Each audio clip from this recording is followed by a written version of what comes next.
Nasa-stress ba kayo sa nagsusulputang uban sa inyong ulo? Ang solusyon para maitago ang puting buhok ba tamang pagtitina? Bibigyan tayo ng tips ni Obet Federizo, Senior Stylist ng Lifestyle Salon by Luis Philip Key Salon. Okay, tama. Okay, so good morning, Obet. Ano ba ang tamang paraan ng pagtitina na yung saan ba talaga dapat umpisa? Dito ba sa taas? Dito ba sa likod? Sa tabi? Ano ba?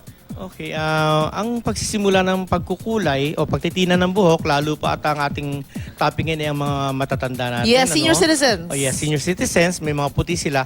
Okay, ang puting buhok ay nagmumulang tumubo dito sa hairline. Okay, dito harapan sa may noo, pinakaharap. pababa sa batok. Okay. Kaya kung atin po susuriin, pag inangat natin yung buhok sa batok, makikita po natin na mas madalang ang puti doon, pero mas marami ang puti Dito sa may noo, harapan. sa may harapan, Oo. sa hairline. Okay, so you start here. Yes, ma'am. Para po yung mas matagal siya nabababad ang pangkulay, Okay. mas nadidevelop ang color, full ang coverage. Ah, okay. Yun po. Pero tatagal naman kaya? As in, paano naman mapapantay ang pagtitina? Paano kung marami kang mailagay sa harap?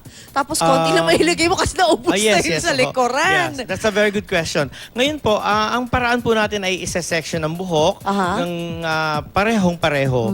Ang ang application kung paano sinimulan, ganun din sa mga susunod na part ng ulo. Okay, so yung Opo. mga tao naman na Manipis lang po ang sectioning. manipis ang sectioning. Okay, like tulad ng ginagawa niya, isang Opo. section yung ginagawa niya. Yeah, oo. Alright, pero yung mga nasa bahay, kung gusto nila magtina sa bahay, paano nga pa pwede pag gumamit ng toothbrush? Yes po, technically yes. Basta brush, opo, pwede. Opo, yung pong hindi na ginagamit sa ngipin, yung lumang brush para medyo malambot na siya. Alright, so Opo. ano ba ang mga kailangan nilang tandaan para magtina ng buhok?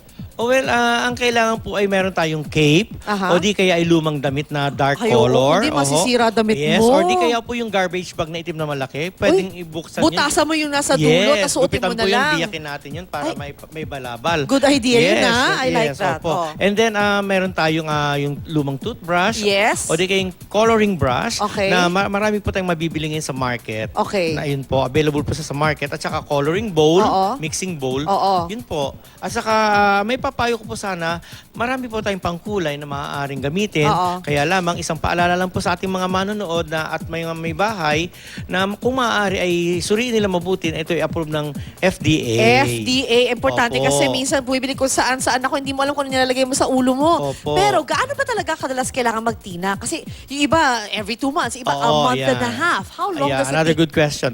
Ngayon, ang ating pong pagtitina, kung gaano kadalas, ayan po ay depende. Mayroon pong mabilis tumubo ang buhok. So depende sa tao. Oho. Kayo na Opo. mag-assess. Meron po tayong tinatawag na root application, root dye, or root coloring. Yun lang ang mo, Oho. roots lang talaga. Yes, Okay, ma'am. so Obet, papakita natin yung mga before and after. Kanina po mayroong tayong naitina na hair. This is her before picture and after. O, di ba? Ang laki na improvement. Ang laki ng binata talaga. Iba talaga pagka dark yung hair, no? Tama po Kasi kayo pag puting-puti, it's either diwata ka or may edad ka na. So pag ang ganda ng a big change sa kanyang itsura. Wow! Ang ganda-ganda ni Lola ngayon. At syempre, pinapapogi natin si Lolo at pinapaganda natin lalo si Nanay. Okay, maraming salamat, Obet. Thank you so much. O, balik po agad ang unang hirit.